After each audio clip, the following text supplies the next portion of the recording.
Assalamualaikum warahmatullahi wabarakatuh. Berjumpa kembali di channel Avandi Studio. Masih pada seri pembuatan game menggunakan Python. Pada video kali ini saya akan membahas mengenai function. Function adalah blok kode yang hanya berjalan ketika dia dipanggil. Jadi kalau dia tidak dipanggil, maka function ini tidak akan berjalan. Kita dapat mengambil data sebagai parameter di dalam sebuah function. Function juga dapat mengembalikan data sebagai sebuah hasil. Ya, di sini kita akan melakukan implementasi function, kemudian kita akan melakukan pemanggilan function, kemudian kita juga akan menambah parameter di function, lalu kita akan menggunakan return values. Oke. Untuk permulaan, yaitu penulisan function. Untuk menulis function, kita menggunakan keyword def seperti ini. Misalkan saya tulis def my name, kurung buka, kurung tutup, titik 2. Ya ini keyword def, ini nama functionnya harus menggunakan kurung buka, kurung tutup, titik 2. Terus kita enter misalkan, terus di tab untuk indentasi. Misalkan saya cetak print Avandinat seperti ini. Ya, ini cara penggunaan function. Terus kita enter. Oke. Sekarang kita akan melakukan pemanggilan function. Cara memanggil function cukup ditulis nama functionnya saja. Misalkan nama functionnya tadi yang kita buat my name. Kurung buka, kurung tutup, seperti ini. Ya, nanti dia akan mengeksekusi perintah yang ada di dalam function. Perintahnya yaitu mencetak nama Avandinat. Seperti itu untuk penggunaan function. Kemudian dalam function kita juga bisa menggunakan sebuah parameter. Sebuah parameter, misalkan di sini saya tulis def my name. Terus kemudian saya berikan nama parameter, misalkan nama seperti ini, titik 2, enter, terus saya cetak print nama plus, misalkan ini ganteng, seperti ini, enter. Misalkan saya mau memanggil function my name, maka saya akan menulis my name, terus saya harus menuliskan parameternya. Misalkan di sini parameternya nama, terus saya menulis di dalam kurung, saya pass namanya, saya pass sebuah parameter, isinya Avandinat. Seperti ini, saya enter, ya, ini Avandinat ganteng, ini kurang spasi. Ya, seperti ini. Kita tambah spasi. Terus coba kita isi namanya. Misalkan di sini Johnny. Kita bisa mengganti-ganti namanya sesuai dengan keinginan kita. Misalkan ya, seperti ini. Itu untuk penggunaan function, pemanggilan function, dan ini penggunaan parameter. Jadi seperti itu, kita bisa memanggil parameter. Parameter yang kita panggil ini berupa argumen. Jadi kita bisa menuliskan banyak argumen di sini.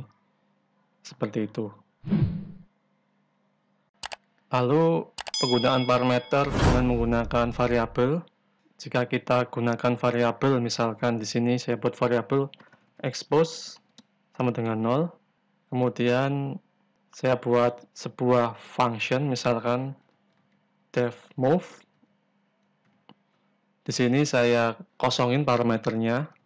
Kemudian plus sama dengan 1. Ya, seperti ini. Jadi kita buat sebuah function namanya move, kemudian nanti nilai expose-nya ini akan diincrement 1 kali, jadi ditambah 1. seperti itu. Tapi kalau kita panggil, dia akan kosong nilainya. Ya, kenapa? Karena di sini expose ini adalah variabel global. Sedangkan yang ada di dalam function itu harusnya adalah variabel lokal. Jadi kalau kita tulis misalkan expose sama dengan 0, untuk memakai variabel global ini, misalkan seperti ini, kita harus tuliskan global expose. Kemudian baru kita menggunakan expose plus sama dengan 1. Ya, jadi kalau kita tidak menggunakan global, berarti variabel expose yang ada di function def ini dianggap sebagai variabel lokal. Variabel lokal hanya bisa diakses di dalam function saja. Makanya supaya kita bisa menggunakan variabel global, kita tambahkan tulisan global di sini. Seperti itu. Terus kemudian kita bisa panggil move seperti ini. Terus kita ketikkan print expose. Ya, nilainya sudah berubah menjadi 1. Seperti itu. Kemudian jika kita menambahkan parameter, misalkan seperti ini, kita buat function baru lagi. Misalkan def move on, sini amount. Kita buat parameter namanya amount, kemudian kita enter. Kurang titik 2. Kemudian kita enter. Global expose. Terus kita enter. Tab expose amount. Ya, seperti ini. Kemudian kita panggil fungsinya move on. Kemudian kita butuh pas nilai dari amount. Misalkan nilai dari amount kita isi min 5. Terus enter. Print expose. Ya, min 4. Karena di sini tadinya nilai expose 1. 1 dikurangi 5 min 4. Kita bisa menambah banyak argumen. Misalkan move 7. Ya, ini error. Move on maksudnya. Move on 7. Print expose. Ya, hasilnya 3. Karena expose min 4, terus kita berikan nilai pasnya, nilai argumennya 7. Sehingga kalau dijumlah min 4 tambah 7 sama dengan 3. Ya, seperti itu. Kemudian kita bahas return value. Return value ini digunakan untuk mengembalikan nilai. Dapat digunakan untuk mengambil nilai juga. Misalkan di sini kita buat sebuah variabel expose lagi. Misalkan expose itu 3, sama seperti sebelumnya 3. Terus kita buat variabel enemy expose lokasi musuhnya, lokasi enemy-nya. Misalkan enemy-nya saya isikan 6, posisi enemy-nya. Kemudian saya akan mau mengecek apakah terjadi tabrakan antara player dengan enemy. Saya buat sebuah function namanya def check collision. Ya, check collision seperti ini. Titik 2 jangan lupa. Oh, salah, kurang. Def check collision, kemudian kita buat sebuah variabel global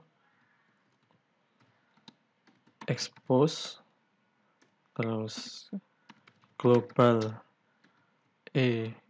expose. Kemudian kita buat sebuah percabangan menggunakan if. Jika expose sama dengan enemy expose titik 2 return true. Jadi kalau misalkan posisi player sama dengan posisi enemy, maka return true. Permainan berakhir, kemudian game over. Tapi jika tidak, else 2 ini return false. Seperti ini. Enter. Ya, kemudian coba kita tulis. Kita buat sebuah variabel dulu, namanya did collide. Isi dari variabel ini adalah sebuah function check collision seperti ini. Kemudian kita cetak print did collide, enter ya. False. Kenapa false? Karena di sini kita lihat bahwa nilai expose 3, nilai enemy expose 6. Posisinya berbeda, maka tidak terjadi tabrakan sehingga return false. Kalau posisinya sama, nanti yang akan tercetak adalah return true, seperti itu. Jadi seperti itu untuk pembelajaran pada video kali ini. Kita sudah belajar menggunakan function, kemudian kita juga belajar menggunakan parameter, belajar menggunakan return value, dan besok kita akan belajar mengenai kelas dan objek. Oleh karena itu, jangan sampai melewatkan pelajaran esok mengenai kelas dan objek, karena Python ini merupakan bahasa berorientasi objek. Sekian pembelajaran video dari saya. Kurang lebihnya saya mohon maaf. Wassalamualaikum warahmatullahi wabarakatuh.